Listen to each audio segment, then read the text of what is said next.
When reciting the Quran, you should always use the different stopping symbols, especially if you don't understand everything you're reading. The reason is that you will simply avoid splitting sentences or start at a position where the sentence will be grammatically incorrect or make no sense, which is a possibility if you stop and resume without knowing the meaning. However, there is one particular word in the Quran that if you started reciting after it, it will cause the meaning to be completely changed and unsound. The word that I'm talking about here is قالوا. The word قالوا means they said. So it already has the subject integrated into the word.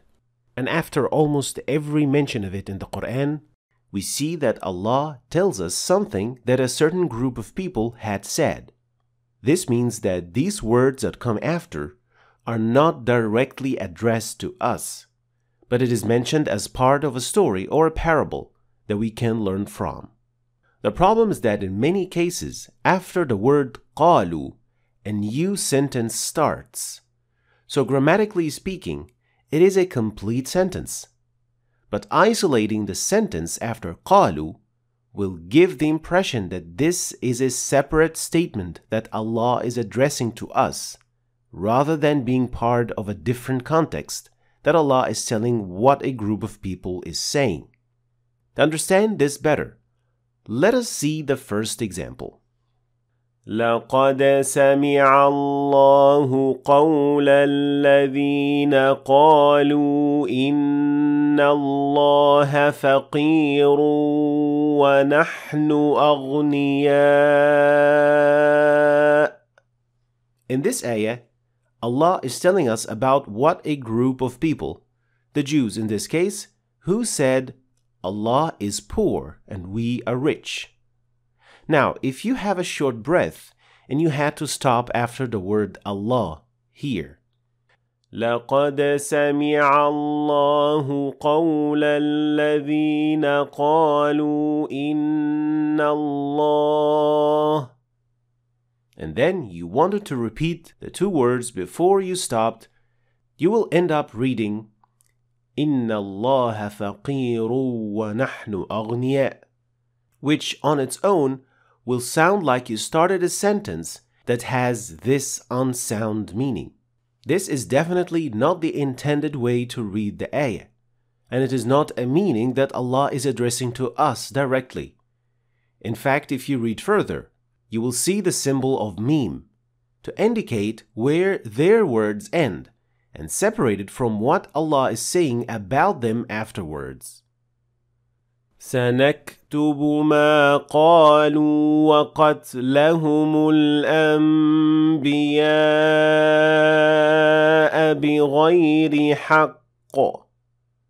This mistake can happen with almost every mention of قالوا in similar contexts. One more example.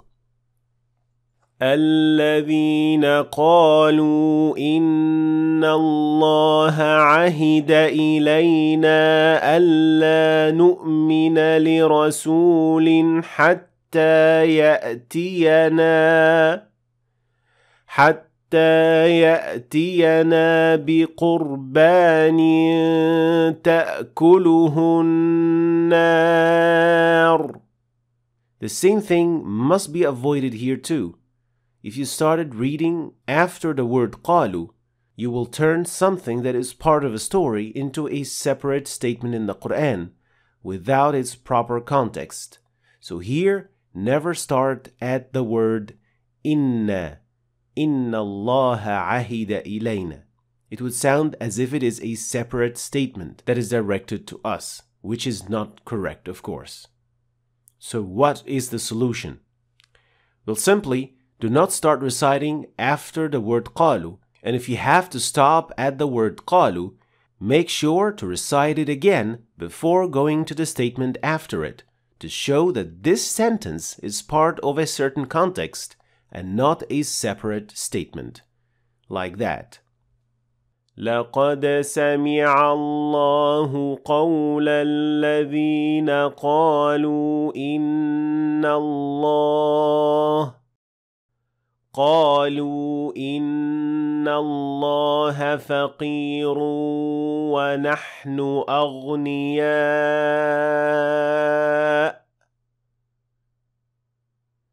الذين قالوا إن الله عهد إلينا قالوا إن الله عهد إلينا ألا نؤمن لرسول حتى يأتينا. And the best option is, of course, to read the ayah without interruptions, if you're able to. So, are there other words that can cause similar problems? Well, yes, there are. However, they are not as common as the word qalu, which was mentioned hundreds of times in the Quran. And more importantly, these other words will not produce a mistake as easily as with this word we're talking about today.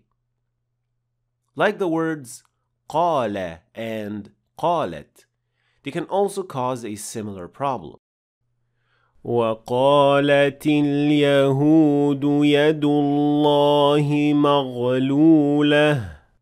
So here we can't start reciting after the word al-Yahudu, because this is what they are saying and it is not a separate statement. Same thing could be said about this ayah as well. وَقَالَتِ الْيَهُودُ عُزَيْرٌ ابْنُ اللَّهِ وَقَالَتِ النَّصَارَى الْمَسِيحُ ابْنُ اللَّهِ.